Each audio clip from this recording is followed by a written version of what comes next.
नमस्कार दोस्तों, आप सभी का स्वागत है आपके अपने YouTube चैनल स्टडी विथ चांदनी में। जैसा कि आप सभी जानते हैं कि इस चैनल के माध्यम से आप सभी लोगों को लेटेस्ट अपडेट प्रोवाइड कराई जाती है, फिर चाहे वो आपकी वैकेंसी हो, रिजल्ट हो या किसी भी प्रकार के एग्ज़ाम से संबंधित हो। तो आज का वीडियो है एक नए एग्ज़ाम के संबंध में। जैसा कि आप सब जानते ही होंगे कि दिनांक 29 मई को यूपीपीएससी की तरफ से असिस्टेंट इंजीनियर यानी कि ए का एग्ज़ाम होना प्रस्तावित था। तो आज फाइनली पेपर ओवर हो चुका है और आज के इस वीडियो में हम लोग उस पेपर में आई हुई जीके जीएस को सॉल्व करने वाले हैं और इसका टोटल प्रश्न है यहाँ पर 25।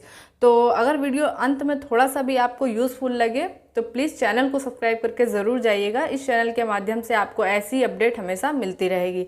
साथ ही अगर ये आपको कंप्लीट पीडीएफ चाहिए तो इसका टेलीग्राम ग्रुप का लिंक मैंने डिस्क्रिप्शन बॉक्स में दे दिया है। आप वहां से जाकर के टेलीग्राम ग्रुप को ज्वाइन कर सकते हैं और इस पीडीएफ को वहां से डाउनलोड कर सकते हैं। तो आइए दोस्तों, यहाँ पर जीके जीएस का पहला प्रश्न देख लेते हैं। टोटल हमारे पास 25 प्रश्न है और ये रहा पहला प्रश्न। पहले प्रश्न में आपको मिलान कराना है लिस्ट 1 से लिस्ट 2 में, और यहाँ पर कुछ कोड दिए हुए हैं और सेकंड में आपको देख सकते हैं इनको लागू होने वाला ईयर दिया हुआ है। तो इन कोड को किस ईयर में लागू किया गया है ये आपको सही मिलान कराना है। तो ए पर लिखा हुआ है कोड ऑफ सिविल प्रोसीजर, ये कब लागू हुआ था? तो 1859 में सेकंड नंबर पे जो है वो लागू हुआ था। ठीक है, इसके बाद बी पे कह रहा है इंडियन पीनल कोड, ये आपका कब लागू हुआ? 1860 में। बी का आपका 4th हो जाएगा। सी में कह रहा है criminal procedure code, criminal procedure code आपका 1862 में फर्स्ट नंबर पे। फिर बचा डी नंबर पुलिस एक्ट, ये आपका है 1861 में। तो ए का हो जाएगा 2nd, बी का हो जाएगा 4th, सी का हो जाएगा आपका 1st और डी का हो जाएगा आपका जाकर के 3rd नंबर। तो ऑप्शन नंबर बना ऑप्शन नंबर डी। ठीक है, 2nd, 4th, 1st और 3rd। इसके बाद अगला प्रश्न है प्रश्न नंबर 2 में कह रहा है चंदावर के युद्ध ब्रैकेट में ईयर लिखा हुआ है में राजा जयचंद मोहम्मद गौरी से पराजित हुए।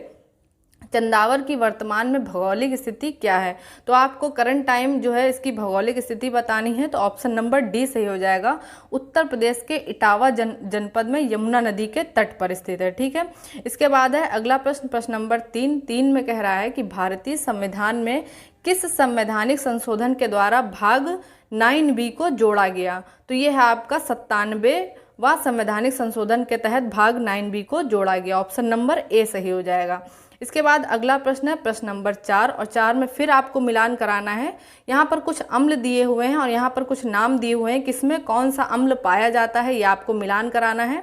तो पहला देख सकते हैं एसिटिक अम्ल, ये किसमें पाया जाता है? सभी को पता होगा सिरका में। दूसरा है आपका लैक्टिक अम्ल, ये आपका दही में। तीसरा है आपका फार्मिक अम्ल, ये आपका होता है चींटियों के डंक में। और फिर है आपका ऑक्जेलिक अम्ल, ये होता है पालक में।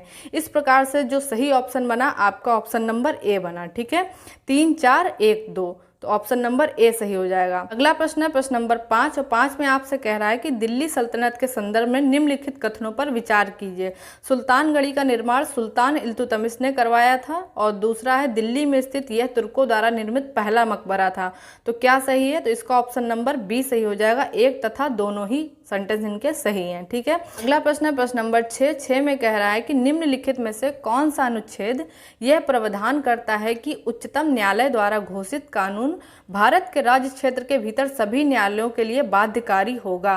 तो अनुच्छेद 141, ऑप्शन नंबर सी सही हो जाएगा। ठीक है, इसका ऑप्शन नंबर सी सही हो जाएगा। अगला प्रश्न है प्रश्न नंबर 7, निम्नलिखित में से कौन सा एक राज्य भारत में हीरो के लिए जाना जाता है? तो option number B MP, Madhya Pradesh जाना जाता है। ठीक है, इसके बाद अगला प्रश्न है प्रश्न नंबर 8 कह रहा है राष्ट्रीय आयुर्वेद दिवस 2021 के संदर्भ में निम्नलिखित में से कौन सा कथन सत्य है? तो पहला कथन दिया हुआ है इसे 23 अक्टूबर 2021 को मनाया जाता है। फिर इसके बाद अगला कथन दे रहा है इसकी थीम पोषण के लिए आयुर्वेद थी। तो ऑप्शन नंबर सी सही हो जाएगा। केवल 2, इसका केवल 2 राइट है। इसकी थीम पोषण के लिए आयुर्वेद थी। इसके बाद अगला प्रश्न है प्रश्न नंबर 9 में आपको फिर से मिलान कह रहा है इसमें से कौन सा सही सुमेलित नहीं है? 9 नंबर पे कौन सा सही सुमेलित नहीं? तो इसका ऑप्शन नंबर हो जाएगा ए, खुदीराम बोस असेंबली बम कांड, ये इससे सही सुमेलित नहीं खा रहा है। ठीक है, अगला प्रश्न है प्रश्न नंबर 10 और 10 में भी आपको सही मिलान कराना है कि यहाँ पर कुछ तट दिए हुए हैं और यहाँ पर उनकी स्थिति है कि आपको पहचानना है कौन सा तट किस जगह स्थित है। तो घोघला आपका है दीव में 4th नंबर में, कासरकोड पड़ेगा आपका कर्नाटक में, कप्पड़ पड़ेगा आपका केरल में, ऋषिकोंडा पड़ेगा आंध्र प्रदेश में। तो इस प्रकार जो सही ऑप्शन बना यहाँ पर देख सकते हैं कि ए का 4th है, बी का आपका 3 है और सी का आपका 2 हो जाएगा रूसीकोंडा 1, तो ऑप्शन नंबर हो जाएगा ए, 4 3 2 1, ठीक है, ऑप्शन नंबर ए सही हो जाएगा। उसके बाद अगला प्रश्न है प्रश्न नंबर 11 में आपसे कह रहा है विक्रमशिला विश्वविद्यालय के संदर्भ में निम्नलिखित में से कौन सा कथन सही है। तो पहला कथन कह रहा है भारत में पाल काल में विक्रमशिला एक महत्वपूर्ण अध्ययन केंद्र था। दूसरा कह रहा है रक्षित, विरोचन, अतीश, दीपांकर तथा रत्नाकर शांति विक्रमशिला विश्वविद्यालय के अति महत्वपूर्ण आचार्य थे। तो ये दोनों ही कथन आपके सत्य हैं, ऑप्शन नंबर बी सही हो जाएगा। इसके बाद अगला प्रश्न है प्रश्न नंबर 12 में कह रहा है वैश्विक खाद्य सुरक्षा सूचकांक 2021 में भारत की रैंक क्या आई थी। तो आपकी थी 71, ऑप्शन नंबर बी सही हो जाएगा, 12 का आपका बी हो जाएगा। इसके बाद अगला प्रश्न है प्रश्न नंबर 13 में कह रहा है बाल्टिक गणराज्यों में निम्नलिखित में से कौन शामिल नहीं है। तो आपका डेनमार्क और फिनलैंड शामिल नहीं है, तो ये ऑप्शन नंबर 1 और 3 हो जाएगा, ऑप्शन नंबर सी सही हो जाएगा, ठीक है।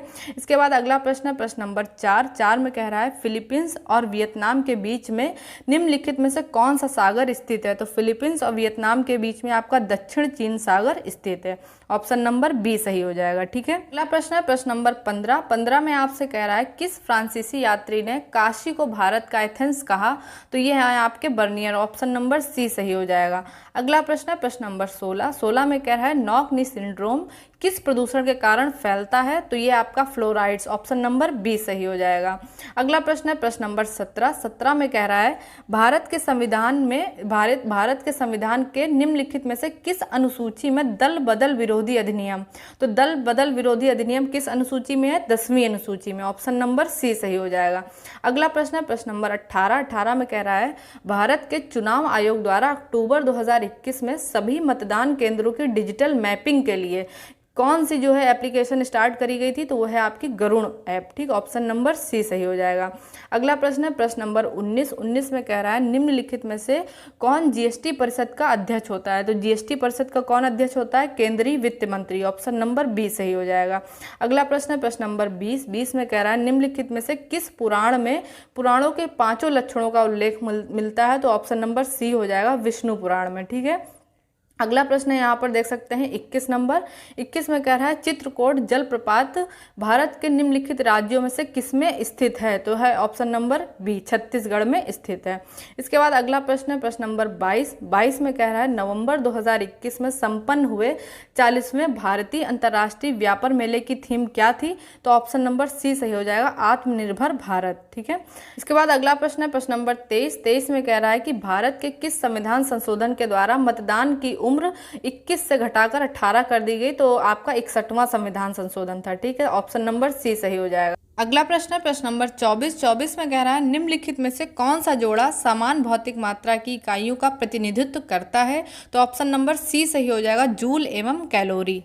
इसके बाद नेक्स्ट एंड लास्ट प्रश्न है प्रश्न नंबर 25 में कह रहा है निम्नलिखित में से कौन सा अनन्य अधिकार लोकसभा के हैं। पहला है आपका धन विधेयक को पेश करना, दूसरा है आपका आपातकाल का अनुसमर्थन करना, तीसरा है आपका मंत्रिपरिषद के विरुद्ध अविश्वास प्रस्ताव पारित करना, और चौथा है आपका राष्ट्रपति के विरुद्ध महाभियोग लगाना। तो इसमें जो सही है वो आपका पहला और तीसरा सही है। तो ऑप्शन नंबर यहाँ पर पहला तीसरा देख सकते हैं डी नंबर पे है, तो ऑप्शन नंबर डी आपका सही हो जाएगा। तो इस प्रकार से यहाँ पर दोस्तों हम लोगों ने 25 के 25 प्रश्न हल कर लिए हैं।